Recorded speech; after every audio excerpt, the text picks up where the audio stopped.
안녕하세요. 인천에 살고 있는 30대 여성입니다. 저는 감사하게도 평범하고 화목한 가정에서 자랐습니다. 그래서 이혼이나 가정 불화는 TV 속에서나 나오는 얘기인 줄 알고 살았죠.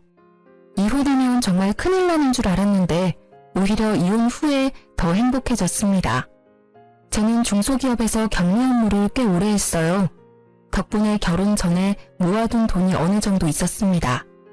남편도 학원 강사 일을 오랫동안 해서 둘이 합치면 신혼집은 문제 없었어요. 그럼에도 친정 부모님께서는 제 명의로 아파트를 해주셨어요. 형편되니까 집은 꼭 친정에서 해주고 싶다고 하셨죠. 부모님께서 어렸을 때 못해줬으니 지금이라도 누리라고 하셨어요. 그렇다고 저는 금수저도 아니고 은수저도 아닙니다. 사실 제가 떡볶이 수저예요. 엄마께서 오랫동안 분식집을 하셨거든요. 떡볶이를 매일 먹어서 행복했지만 남들보다 조금 가난한 집이었죠. 물론 지금은 시대를 잘 탄 건지 가게가 너무 잘 되고 있습니다. 부모님께서는 함께 가게를 운영하시고 계세요. 직원들도 물론 여럿 있어요. 맛집이라 학생들이랑 젊은 사람들이 많이 오거든요. 저는 결혼 후에는 전업주부로 지냈는데요. 용돈벌이로 부모님 가게에서 가끔 알바를 하고 있습니다. 남편이 입시학원 강사라 못 보는 건 아니었지만요. 아이가 생기기 전까지는 생활비를 반반하기로 했거든요. 제가 일을 아예 안 하면 모아둔 돈을 생활비로 다 까먹겠더라고요. 그런데 남편은 저를 가자도우미쯤으로 생각하는 듯 했습니다. 그럼 제가 이혼을 결심하게 된 이유들을 들어보시겠어요? 저희 시어머니께서는 마음속에 늘 소녀가 있는 듯 했어요. 항상 말도 사근사근 하시고 별거 아닌 일에도 깨르르 웃으셨거든요. 저희 엄마랑은 굉장히 다른 느낌이었어요. 장사를 오랜 시간 해온 친정엄마는 완전 대장부 성격이시거든요. 그래서 제가 결혼할 때도 친정엄마께서 시어머니를 정말 잘 만났다고 좋아하셨어요. 부드러운 시어머니 첫인상이 너무 마음에 드셨대요. 하지만 복병은 시아버지였습니다. 시부가 저를 처음 보자마자 하신 말씀은 빨리 애 낳고 남편 내조에나 힘써야지. 회사는 그만둘 거지. 집은 항시 여자가 지키고 있어야 해. 여보, 요즘 세상이 어떤 세상인데요? 뭐, 어떤 세상인데? 아니, 당신은 남편이 말하는데 왜 끼어들어? 아이고, 새끼 보는데 민망하게 왜 큰 소리를 쳐요? 그러고 보면 참 공평하지 않은 것 같아요. 평생 가족들 직접 밥해 먹이고 청소에 빨래에 공무원은 월급이라도 주지만 주부는 월급도 없잖아요. 뭐? 나 들으라고 하는 소리야? 그래서 지금 일을 못 그만두겠다는 거냐? 아니요. 그런 점을 다 알지만 저는 전업주부가 꿈이에요. 물론 남편이 착실하고 다정하다는 전제하에요. 부인이 남편을 공경하는 만큼 남편도 부인을 공경해야 한다고 생각하거든요. 아버님, 저 내조 열심히 할 거예요. 그러니까 너무 걱정 마세요. 어머님, 그동안 남편 키우시느라 고생 많으셨어요. 저희 예쁘게 잘 살아볼게요. 부족한 저 많이 가르쳐 주세요. 새끼야, 고맙다. 여편네 주책맞게 눈물은? 시모는 눈물을 보이셨고 시부는 제가 마음에 안 든다는 표정을 지었습니다. 시부는 그렇게 처음부터 가부장적인 느낌이 다분했어요. 그런 태도를 저는 그냥 보고 넘기지는 않았습니다. 설사 시부가 건방지다고 생각할지라도요. 이제 제가 이 집안에 들어왔으니 그동안 혼자였던 어머님 편에 서기로 마음먹었거든요. 다행히 남편과 연애를 할 때에는 시부에게서 느껴지는 가부장적인 낌새가 안 보였어요. 제가 친정엄마를 닮아 완전 사내 대장부거든요. 남편이랑 연애할 때도 제가 다 리드했어요. 게다가 저는 현모양처가 꿈이라서 시부의 뜻과 어느 정도는 맞다고 생각했죠. 사실 제가 어릴 때부터 친정엄마가 장사를 하셔서 엄마와 별다른 추억이 없거든요. 그게 늘 아쉬웠기 때문에 저는 전업주부가 꿈이었어요. 사실 시부와 같이 사는 게 아니고 남편이랑 둘이 사는 거니까요. 시부가 성격이 고약해도 별 문제 없다고 안일하게 생각했죠. 그런데 결혼 후 완전히 생각이 달라졌습니다. 뭐야 여보, 나 입을 옷이 없잖아. 에이, 그럴 리가. 어제 내가 개어서 넣어놨는데? 어디 보자. 여기 다 정리해놨네. 세 번째 서랍이라 몇 번 말해. 아니 장난해? 옷 하나하나 다림질 안 해? 응? 그게 뭔 소리야? 너 나 오늘 오전 강의 있는 거 잊었어? 5분 안에, 아니 3분 안에 다림질 해놔. 양치하고 올 테니까. 뭐? 당신 살림 안 해봤어? 세탁했으면 당연히 다림질도 기본으로 해놔야지. 여기 죄다 주름진 거 봐. 이걸 입고 나가면 딴 사람들이 무슨 생각하겠어? 내가 꼭 일일이 설명해야겠냐? 나 시간 없어. 이 니트랑 바지 빨리 지금 입고 나가게 다림질 해놓으라고. 남편은 빽 소리를 지르고는 화장실 문을 쾅 닫았습니다. 철없는 사춘기 애 같은 그 행동에 저는 어이가 없었어요. 속은 부글부글 끓었지만 일단 다림질은 해줬습니다. 출근하는 사람과 부딪히기 싫었거든요. 남편은 다림질한 옷을 보더니 다음엔 본인 입을 속옷까지 다림질 싹 해놓으라고 잔소리를 하더라고요. 그러고는 만족한 표정으로 출근했어요. 고맙다는 말도 없었기에 저는 한동안 벙쪄 있었죠. 남편은 더불어 반찬 투정까지 하며 며칠 동안 미인 짓을 반복했습니다. 이거 어제 저녁에 먹은 미역국 아니야? 너 도대체 집에서 놀면서 제대로 하는 게 뭐 있냐? 당신 내가 차려주는 따뜻한 밥 먹으면서 그런 말이 나와? 요 며칠 왜 그렇게 나를 밉게 해? 열심히 돈 버는 신랑한테 어제 먹은 똑같은 국 먹이는 게 말이 돼? 우리 아버지가 그러셨는데 국은 딱 끓일 만큼 끓여서 먹는 거야. 아니 양 조절이 안 돼? 왜 저녁에 먹은 음식을 아침에 또 먹게 하냐고. 앞으로 주의해. 모르는 소리 하지 마. 다른 집들은 다 국 한 솥 끓여서 며칠씩 먹어. 그러기만 해봐. 그리고 내일부터는 점심 도시락 싸줘. 남편은 제 말을 무시하고 자기 할 말만 했어요. 아이씨, 반찬이 이게 뭐야? 계란말이, 일미, 멸치. 너무 부실하잖아. 너 혹시 생활비 아껴서 나 몰래 모으고 있어? 우리 아버지는 구첩반상 아니면 식사를 안 하셔. 네가 차린 음식들 정성이 있으면 내가 아무 말 안 해. 너 앞으로 구첩은 아니더라도 육첩반상까지는 무조건 해. 반찬 가지수는 적응하면서 점점 늘려가면 되니까. 남편이 날뛰는 모습을 보면서 저는 어디까지 하나 우선은 지켜봤어요. 누가 왜 이혼했냐 하면 집안일 때문이라 말하고 싶진 않았거든요. 전업주부인 제가 더 노력하면 싸울 일이 없을 거라고 생각했는데요. 문제는 시부였습니다. 원래 시부는 아침, 점심, 저녁 모두 구첩반상으로 먹는 분이세요. 가게에서 사온 반찬은 입도 안 대고 무조건 시모가 한 반찬에만 밥을 먹었죠. 제가 한 번은 시댁 가서 식사 준비를 도왔는데 시부는 제 반찬 손도 안 대더라고요. 신혼집 초대했을 때도 입맛에 안 맞다고 거의 안 드셨어요. 광적으로 어머님 손맛만 찾으셨죠. 그러면서 시부는 저희에게 평소에는 밥을 어떻게 차려 먹냐고 물었었어요. 신랑은 집에서는 간단히 먹거나 배달을 시켜 먹는다고 답했었죠. 돌이켜보니 아마 그 뒤로 남편이 구첩반상 타령했던 것 같아요. 내가 당신 식사 안 챙겨주는 사람도 아니잖아. 항상 나보다는 당신이 좋아하는 음식 위주로 요리했어. 혹시라도 메뉴 겹치지 않게 나름 정성을 쏟았다고. 근데 고맙다는 말은커녕 어디서 반찬 투정이야? 내가 네 엄마야? 내가 3살짜리 아들 키워? 말이 아가 다르고 어가 다른 건데 어쩜 그렇게 말을 얄밉게 말하니? 365일 어떻게 아버님처럼 구첩반상을 먹어? 그건 어머님이 대단하신 거야. 존경스럽지만 난 구첩이든 육첩이든 절대 못해. 육첩반상? 진짜 육갑 떨고 있다. 야, 너 말 다 했어? 그래. 저는 듣다 쌓인 게 다 폭발했어요. 참지 못하고 소리를 꽥 지르자 남편 눈이 휘둥그레지더군요. 아주 말끝마다 우리 아버지. 그럴 거면 당신 나랑 결혼 왜 했니? 내조는 개뿔. 지금부터는 국물도 없을 줄 알아. 앞으로 아침밥은 네 담당이야. 생활비도 반반 내고 있으니 전부 다 반반 해도 불만 없지? 아침 너, 점심 각자, 저녁 나. 근데 이 여자가 미쳤나? 아 어디 큰 소리야. 그리고 아침마다 바빠 죽겠는데 네 속옷까지 다리라고? 미쳤니? 심지어 부탁도 아니라 명령조로 뭐 하는 태도야? 내가 매일 반듯한 와이셔츠 준비해주는 걸로 모자랐어? 내가 아무리 내조한다 했어도 선은 좀 지켜줬으면 좋겠어. 정 원하면 너가 직접 다려입든가. 야, 결혼할 때 네가 뭐라고 했냐? 일 그만두고 내조한다며. 우리 아버지가 이 정도는 기본이라고 했어.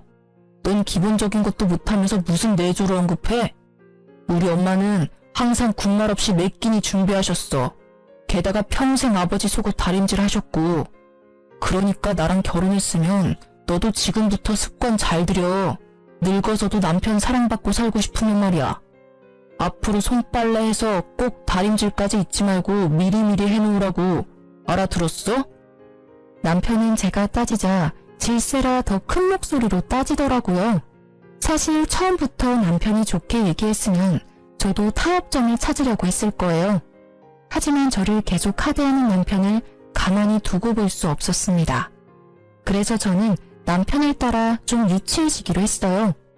다음날 아침 저는 소리 지르는 남편을 보고 영문을 모른다는 듯 치익 웃었어요. 왜? 너 다림질을 도대체 어떻게 한 거야? 이 러닝구 새로 산 지 얼마 안 됐는데. 아, 중간에 구멍 났잖아. 아, 그래? 당신 옷 많으니까 다른 거 입으면 되잖아.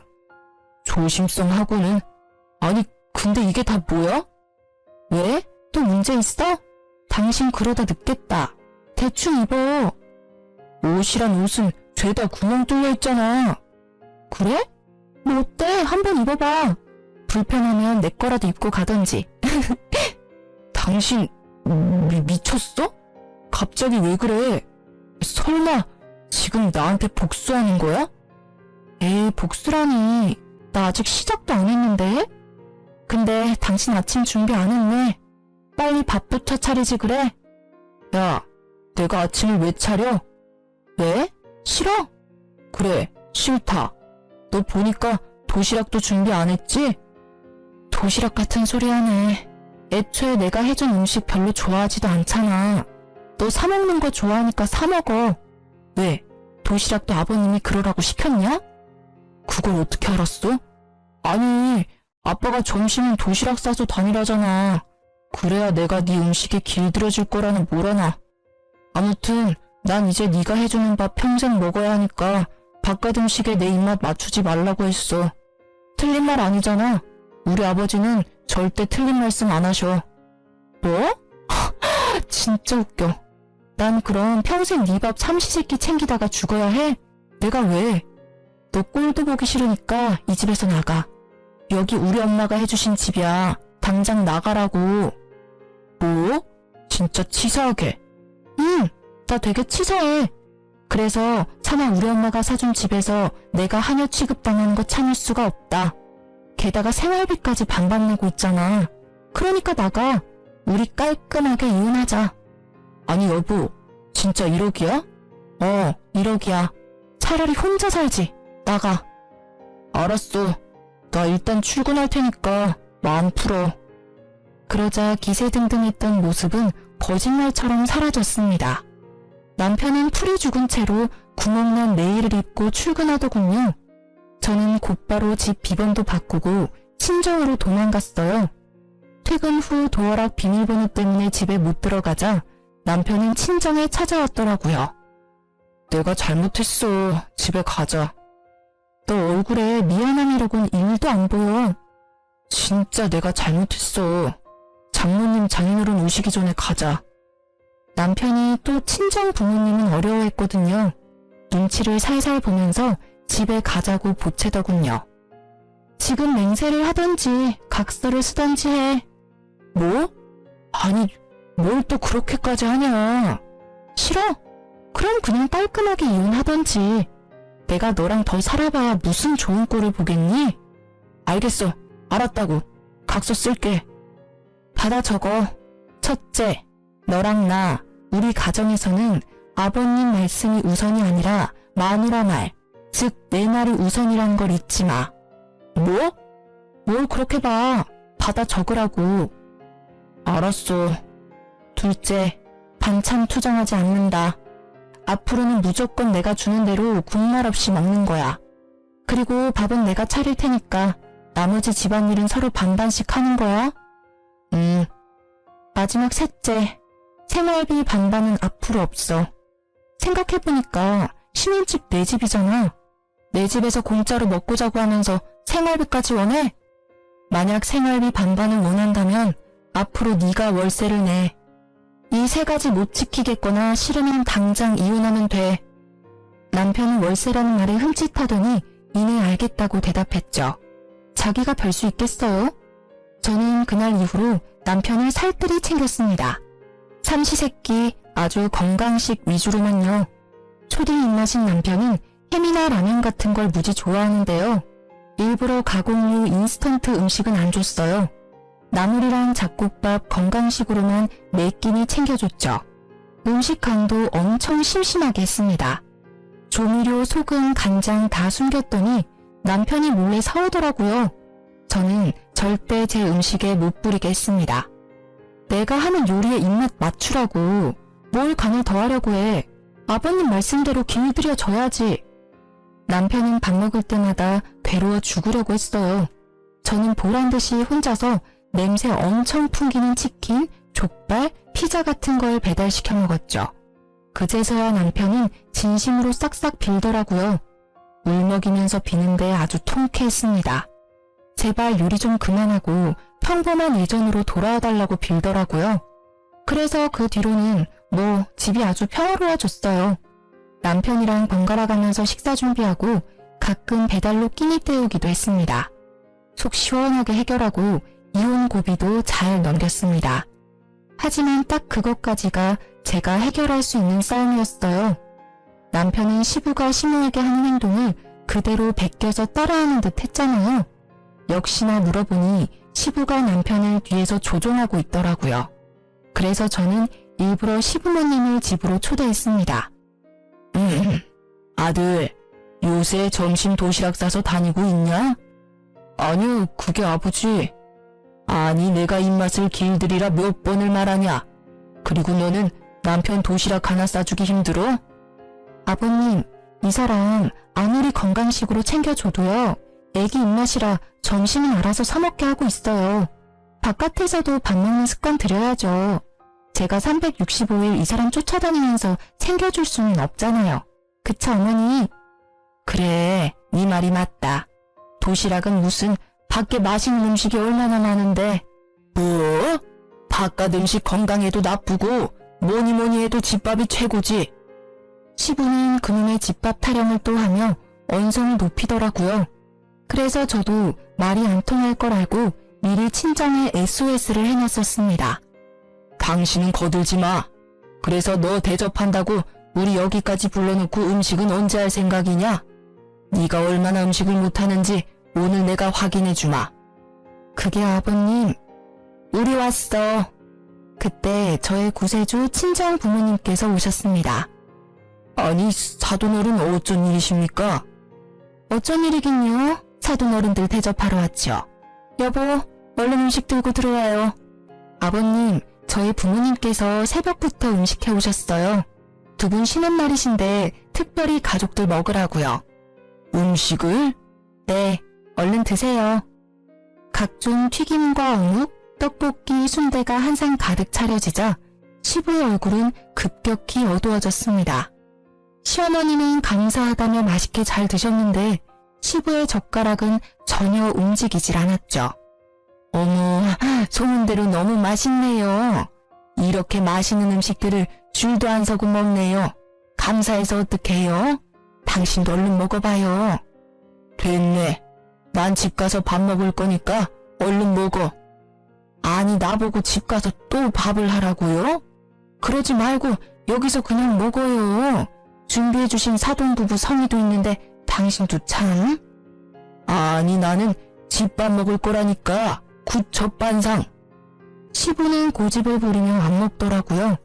남편은 그 와중에 또 눈치 없이 맛있게 먹었습니다.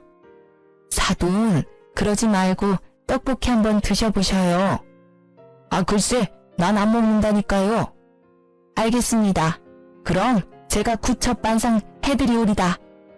엄마는 자리에서 벌떡 일어나셔서 식기를 9개 챙겨오셨어요. 그리고는 오징어 튀김, 김말이, 고구마 튀김, 종류별로 하나씩 그릇에 담으셨습니다. 자, 그렇게 원하시는 구첩반상이요. 사돈도 참 너무하시네요. 준비해온 성의가 있잖아요. 못 이기는 척 이럴 때는 같이 드시고 그래야 어른이지. 아니 애들이 보고 배우겠어요. 반찬 투정 그만하시고 어서 드세요. 저희 신랑 보세요. 얼마나 잘 먹습니까? 자고로 남편은 주는 대로 뭐든 잘 먹어야 돼요. 그래야 늙어서도 예쁨 받죠. 더 늙고 병들었을 때 다들 나 몰라라 하면 좋겠어요? 나 기가 막혀서 난 먼저 집에 가겠습니다. 당신 적당히 먹고 얼른 와. 기센 친정엄마의 일침에 시부는 도망가듯 집을 나섰어요. 당신 뭐해? 아버님 따라가봐. 나 더 먹고 싶은데. 제가 남편에게 시부를 따라가라고 했지만 자기 배 채우느라 바빠서 안 따라가더라고요. 시부는 그런 남편의 등짝을 여러 번 때리셨죠. 어서 가. 그렇게 투덜거리는 남편을 데리고 친정아빠는 남은 떡볶이를 포장해서 시댁에 가셨습니다. 그럼 슬슬 떠날 준비해볼까요? 정말 이래도 될까요? 사실 친정 부모님께서는 시어머님의 파업을 위해서 오신 거였어요. 이래도 되죠. 아니 우리 나이가 몇입니까? 이제 애들 다 키우고 자유롭게 살아야죠. 사돈 옷이랑 짐들은 잘 챙겨오셨죠? 그럼요. 근데 저 양반 저 없으면 굶다가 쓰러질지 몰라요. 괜찮아요. 쫄쫄 굶어봐야 앞으로 반찬 투정 안 하겠죠. 사돈 어른은 그냥 저희만 믿고 따라오세요. 저희 엄마께서는 괜찮다고 신호를 달래셨고 저도 거들어서 어머님을 안심시켰어요. 어머님 걱정하지 마세요. 그동안도 충분히 노력하셨잖아요. 30년 넘게 삼시세끼 구첩반상 차리셨으니 앞으로는 좀 편하게 사셔야죠. 아이고, 내가 우리 예쁜 며느리 덕에 말년에 호강하네. 어머님이 눈물을 훔치는데 괜시리 마음이 찡했어요. 동시에 남편이 괘씸한 생각도 들었어요. 시모의 고생을 옆에서 방관하기만 했으니까요. 그렇게 저랑 친정엄마와 시모는 일주일 동안 강원도 여행을 떠났어요. 엄마께서는 가게와 시댁을 아빠에게 맡기셨죠. 친정아빠께 들어보니 시부는 처음에 정말 아무것도 먹질 않고 기다렸다네요. 그러다가 하루 지나자 해골 같은 얼굴로 냉장고를 뒤져서 시모가 해뒀던 반찬들을 먹었대요. 그리고 반찬이 다 떨어지자 시부는 정말 계속 굶었답니다. 그렇게 며칠이 지나자 남편이 전화로 난리를 부렸죠. 아니 엄마, 여행은 무슨 여행이야. 아, 강원도 멀리도 갔네. 빨리 돌아와. 아빠 쓰러지시면 어떡해. 아빠가 엄마 올 때까지 절대 식사 안 하신대. 엄마가 어떻게 그래? 아무리 장모님이랑 그 사람이 가자 해도 엄마는 거절했어야지. 야 이놈아, 나는, 네 애미는 내가 평생 그 고생을 했는데 넌 지금도 네 아빠만 걱정돼? 아니 집에 밥이 없어 반찬이 없어. 하다못해 배달이라도 시켜 먹던가.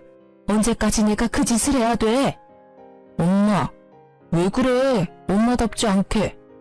나도 이제 좀 인간답게 살자. 못난 놈, 끊어. 시모는 서름을 터뜨리고 전화를 끊었어요. 저랑 엄마는 우는 신호를 달래면서도 착잡했죠.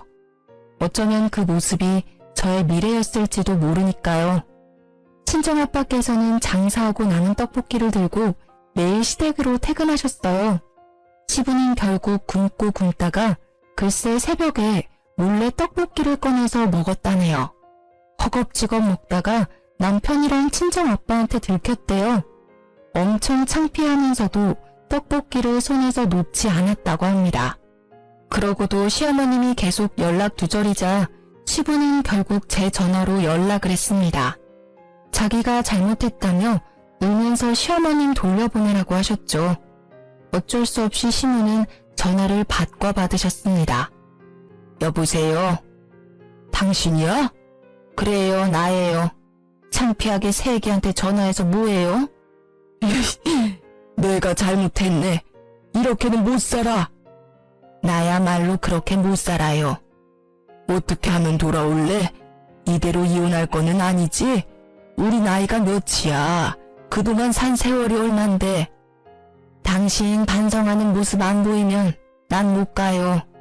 뭐? 나 평생을 당신 위해서 살았잖아요. 이제 좀 그만했으면 좋겠어요. 나도 지쳐요. 오죽하면 며느리랑 사돈어른 따라 도피했겠어요. 내가 진짜 미안하네. 내가 어떻게 하면 집에 돌아올 거요? 약속해요. 당신이 약속 안 하면 난 못 가요. 무슨 약속? 나 이제 예전처럼 당신 못 챙겨요. 속옷도 못 다리겠고 당신 옷도 당신이 알아서 챙겨 입어요. 그래, 내 옷은 내가 챙겨 입을게. 그거면 돼? 아니요. 제일 중요한 밥 문제가 남았잖아요. 당신 30년을 나 부려먹었잖아요. 이제 그만 그쯤 하면 됐어요. 나 이제 밥 못 차리니까 그렇게 알아요. 갑자기 그러면 쓰나? 난 뭘 먹고 살아 그럼? 세상 널린 게 음식이잖아요. 당신 아직 정신 못 차렸네. 끊을게요. 아니 끊지 마. 알겠어. 우리 타협을 하자고. 나도 당신이 갑자기 그러면 힘들어. 마음 약한 시어머님을 대신해서요. 저랑 친정엄마는 시부와의 통화를 엿들으며 코치를 했어요. 아니 시부는 또 죽어도 구첩반상은 포기 못하시더라고요. 그래서 겨우 합의해서 삼시세끼 중 딱 한 끼만 구첩반상 차리기로 했습니다. 나머지는 알아서 남은 반찬 드시기로 하고요. 주말에는 당연히 배달이든 외식이든 알아서 식사 드시라 했죠. 처음에는 그렇게 시작하고 시모는 점점 반찬을 줄이기로 하셨습니다. 그렇게 여자들의 파업은 종료됐습니다. 그런데 그 사건은 애교 수준이었어요.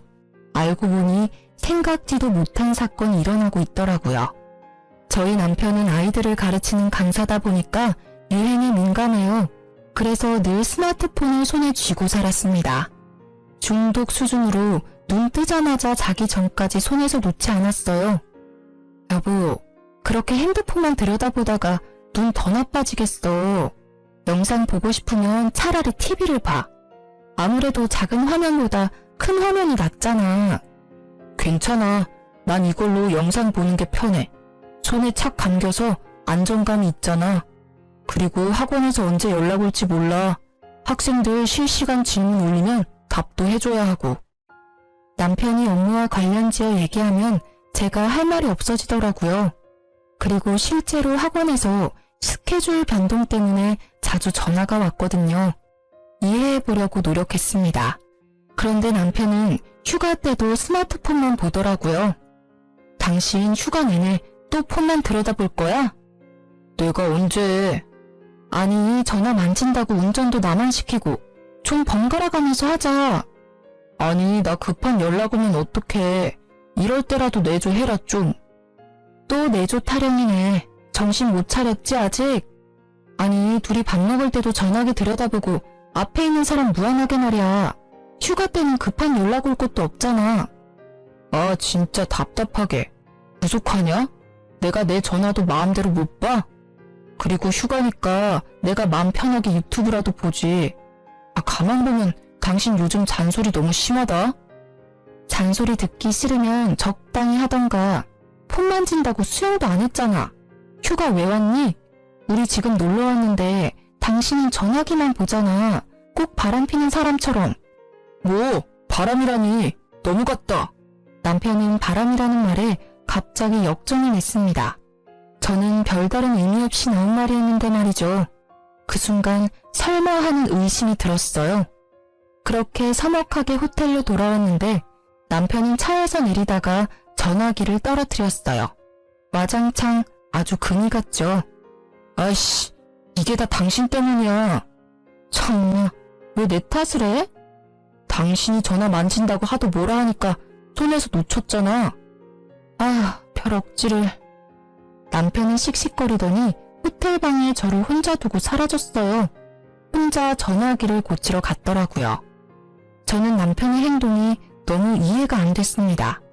그러다 곰곰이 생각해보니까 남편에게는 좀 더 큰 화면인 태블릿도 있었는데요. 업무는 그 태블릿으로도 충분한 걸 뒤늦게 전 깨달았죠. 도대체 전화로 뭘 하고 있는지 걱정됐죠. 처음엔 저 몰래 주식이나 투자라도 하나 싶었습니다. 그렇게 남편이 잠들었을 때 몰래 봤더니 글쎄 바람을 피고 있더라고요. 제가 그런 걸 뒤져보는 성격도 아니라서 남편은 비번을 자기 생일로 해놨더라고요. 그게 무슨 자신감과 뻔뻔함인지 열이 뻗쳤어요. 남편 전화에는 채팅 어플이 여러 개 있었습니다. 하나하나 들어가 보니 남편은 그동안 총각 행세를 하고 다녔더라고요. 처음엔 어떤 몹쓸 것들이 남의 남자랑 붙어먹냐고 생각했는데요. 그 여자들은 남편이 유부남이라는 걸 까맣게 모르고 있더라고요. 저는 대화 내용 하나하나 다 캡처하고 남편이 절대 발뺌할 수 없게 증거를 수집했습니다. 한동안 자주 남편 강의 시간이 바뀌었는데 그것도 여자들이랑 데이트하기 위해서였어요. 저는 이미 충격받은 상태였는데 남편에게 보낸 15회 문자에 더 큰 충격에 빠졌습니다. 다 늙어서 추하게 바람피는 것보다 지금 젊을 때 여러 만나는 게 낫다. 남자는 다 그런 거야. 양심에 찔릴 필요도 없다. 지금 부지런히 여자 만나고 다녀야 안 사람이랑 관계도 더 좋아진다.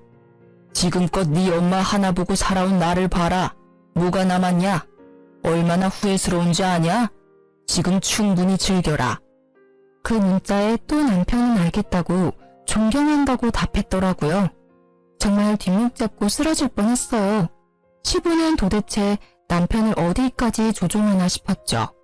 결국은 조종한다 해도 남편의 의지로 바람핀 거지만요. 저는 결혼 전 남편에게 분명히 말했었어요. 절대 바람만큼은 참을 수 없다고요. 바람핀 거 들키면 무조건 이혼이라 선언했었죠. 그치만 남편은 너무 쉽게 제 경고를 무시했습니다. 저는 남편이 여자들과 채팅한 것들과 문자 내용을 다 프린트했어요. 그리고 남편 학원 앞에서 전단지처럼 나눠줬습니다. 저희 집 떡볶이 50% 할인 쿠폰 같이 붙여서요. 처음에는 다들 떡볶이집 홍보인 줄 알고 받아갔어요. 학생들도 지나가는 동네 사람들도 잘 받아갔습니다. 그러다 전단지 내용을 보고 사람들이 저를 힐끔힐끔 쳐다보더라고요. 대부분 저와 아는 얼굴들이었거든요. 사람들은 대신 욕을 해주기도 하고 제 등을 토닥거리며 가기도 했죠. 뒤늦게 소식이 들었는지 남편은 짝짝이 슬리퍼를 신고 급히 뛰쳐나왔더라고요. 당신 뭐하는 거야? 아, 안녕하세요. 이제 곧 저랑 이혼하실 분이시네요? 자, 떡볶이 쿠폰이라도 챙겨요. 남편은 제가 내민 전단지 내용을 보고 돌처럼 굳더라고요. 지금 이걸 나눠주고 있었던 거야? 얼마나 나눠줬는데? 당신 미쳤어? 돌았어? 나 학원 잘려 이러다가. 어쩌라고. 네 같은 인간이 애들 가르칠 자격이 있어? 너 대학생들한테도 용돈 준다고 껄떡거렸더라? 조용히 못해? 조용히 못해. 왜 총각인 척 바람피다가 들키니까 쪽팔리냐? 저는 보란듯이 고래고래 소리를 질렀습니다. 남편은 쪽팔린 듯 얼굴을 가리고 학원으로 다시 사라지더라고요. 통쾌하면서도 마음 한켠이 쓰라리더라고요. 결국 제 얼굴에 침 뱉는 꼴이니까요. 그쯤 하면 소문이 날 대로 났을 거라 생각하고 전 친정으로 돌아갔습니다. 친정 부모님은 당장 남편을 죽이네 마네 하셨는데요. 저는 이상하게 차분해지더라고요. 엄마 아빠 화 가라앉히세요. 내가 복수 다 했어. 현재 진행형이라 복수는 계속 할 거야. 잘 됐지 뭐. 어차피 나랑 이어질 인연이 아니었던 거야. 결혼하고 돌변했을 때 진작 이혼했어야 했나 봐. 너무 질질 끌다가 지금 더러운 꼴 다 본 것 같아요. 나 사실 엄마 아빠처럼 예쁘게 살고 싶었거든요. 근데 난 그건 글렀나 보다. 그냥 평생 엄마 아빠랑 즐겁게 살아야지 뭐. 떡볶이집 딸로 돌아가야지. 내 원래 삶으로 돌아가는 것 뿐이니까 괜찮아. 엄마 아빠는 그런 저를 부둥켜 안고 한참 우셨어요. 그렇게 한바탕 울고 나자 힘이 또 생기더라고요. 남편은 창피함도 창피함이지만요. 학부모 항의로 다음날 바로 학원에서 잘렸어요. 그리고 쉬는 집에서도 제가 쫓아내서 시댁에 갔다더라고요. 시부한테는 제가 들켰다고 혼나고 시모한테는 바람 폈다고 쫓겨났죠. 게다가 저는 떡볶이 수저라 이 주변 학교 아이들이랑 친하거든요. 남편은 강사도 잘리고 길 가다가 애들한테도 불륜남이라 놀림거리가 되었습니다. 아이들이 떡볶이 먹으러 오면요. 해맑게 제게 이야기를 전해줬어요. 이모, 저희가 대신 복수했어요. 잘 있죠? 저는 이혼 준비하고 있다고 시모에게 알렸습니다. 그리고 시부가 남편에게 바람피라고 종용했던 말들을 빠짐없이 시모에게 다 전달했어요. 미안하다, 아가. 내가 미안해. 이런 집안이라 세아가 너무 미안하다. 어머님, 이런 몹쓸 인간들, 아니 짐승 같은 것들. 내가 더 이상 가만히 있지 않아. 좀 한심했지만 내 아들 그 정도까지는 아니었는데 감히 아들내미 가정 다 파탄내고 지 가정은 무사할 줄 알았나 보지? 어림도 없지. 저는 시모가 쓰러질까봐 걱정했는데요. 오히려 시모는 씩씩하게 어디론가 전화를 걸었습니다. 처음 본 강단 있는 시모의 모습이었어요. 형님. 시모는 시고모에게 전화를 건 후에 갈 때까지 가보자고 시부랑 이혼을 결심하셨어요. 그 전에 시부가 바람도 피는지 동태를 살폈죠. 제가 사람을 써서 알아보니까 아주 가관이었습니다. 시부는 나쁘끄럽게 다른 동네 다방까지 가서 커피 한 잔을 시키고 온갖 추태를 다 부렸더라고요. 이때까지 항상 삼시세끼 시모 밥상 받아먹고 다방 가서 딴짓거리 했던 거예요. 저는 사진들을 시모에게 전달했습니다. 주말이 되어서야 저는 시고모를 뵐 수 있었어요. 오랜만이지? 잘 지냈어? 너희 결혼식 때 이후로 처음 보네. 안녕하셨어요, 고모님. 형님 오셨어요? 그래. 나를 주말에 부른 이유가 있을 텐데 뭐 큰일이야? 누나가 여기 어쩐 일이세요? 근처에서 골프 치다 왔지. 다들 내가 보고 싶다 하길래 뭔 일이야? 당신이 누나 불렀어? 그래요. 내가 불렀네요. 나한테는 평생 구첩반상 타령하더니 뒤에서는 추접한 짓거리 하고 다녔어요? 당장 내 손을 분지르고 싶어요. 당신 입에 들어간 음식들 다 끄집어내고 싶다고요. 그러고도 당신이 인간이야? 어디 가르칠 게 없어서 아들한테 그따위 걸 가르쳐. 뭐라는 거야? 이 사람이 뭐 잘못 먹었어? 미쳤어? 어디서 큰 소리야? 형님, 이것 좀 보세요. 시부는 상황 파악을 못했는지 어버버거렸고요. 시모는 제가 만들어뒀던 남편이 바람핀 전단지랑 시부가 다방 가서 추태를 부리는 사진들을 시고모에게 전달했어요. 시고모는 그것들을 보더니 1초의 망설임도 없이 허겁지겁 밖으로 달려나가셨죠. 아니, 당신 도대체 누님한테 뭘 보여준 거야? 시부는 그제서야 시고모가 본 것들을 확인하고 세상 무너진 얼굴을 했습니다. 시고모는 어느새 골프채를 꺼내들고 집 안으로 들어오셨어요. 너 내가 바람피는 인간들 극혐하는 거 알아 몰라? 바람을 펴? 네가? 몇십 년을 부인밥 얻어먹으며 산 네가? 이 기생충만도 못한 게? 알고 보니 시고모도 시고모부 바람으로 이혼을 했더라고요. 지울 수 없는 시고모의 아픈 상처를 시부가 건든 거예요. 시고모께서 바람하면 정말 치를 떨고 친동생이라도 가만 안 둘 성격이란 걸 시모는 알았던 거죠. 골프채를 피하며 도망다니는 시부의 모습을 보고 저는 하마터면 웃음이 터질 뻔했어요. 시부는 조금이라도 맞고 싶지 않다고 아주 잽싸게 도망치더군요. 나중에 시모한테 들었는데 시부는 어렸을 때 부모님 말을 더럽게 안 들었대요. 그래서 말이 안 통하니 시고모가 엄청 때리면서 키웠대요. 한 번은 시고모께 맞아서 손목이 부러졌다네요. 가게에서 도둑질하다가요. 시부는 나이가 많이 들었지만 또 그런 일 생길까봐 얼굴이 노래졌더라고요. 너 이 집 당장 반납하고 썩 꺼져. 고생을 안 해보고 사니까 세상이 아주 꽃밭이지? 누나라고도 부르지 마 이놈아. 게다가 상상도 못했는데 시댁 집이 시고모 명의로 된 집이었어요. 딱히 능력 없는 시부한테 시고모가 열심히 살라고 준 거였죠. 명의는 그대로 시고모 거였고요. 시고모는 당장 자기 집에서 나가라고 시부를 향해 골프채를 계속 휘둘렀어요. 시부는 맨발로 쫓겨나고 말았죠. 마당에서 시부는 계속 빌었어요. 시고모는 무시하더라고요. 야, 이런 몹쓸 놈아, 네 마누라한테나 용서를 빌어? 그러자 제가 있는 것도 아랑곳하지 않고 시부는 무릎을 꿇고요. 시모 바지가랑이를 잡고 빌었어요. 잘못했어요, 여보. 당신이 좀 누님 말려봐요. 당신은 평생 죗값 치러도 모자랄 거예요. 주접스러운 그 손 치우고요. 새아가한테 똑바로 사과나 하세요.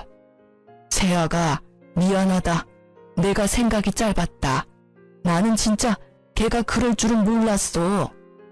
이제 새아가라고 부르지 마세요. 저 이제 이혼하거든요. 뭐? 그 소리를 듣고 시고모는 시부의 멱살을 잡고서 그대로 내동댕이 쳤어요. 아이고, 나중에 누나, 나도 이제 늙었다고요. 그렇게 한바탕 멱살잡이가 끝나고요. 남편도 뒤늦게 시댁에 도착했습니다. 시고모는 냅다 남편 뺨을 갈겼죠. 고모? 이 못난 놈. 지금 저는 이혼을 무사히 한 상태입니다. 시부가 절대 이혼 못해준다고 버텨서 시어머니께서는 이혼 소송 중이시고요. 시모는 현재 저희 엄마 가게에서 일하고 계세요.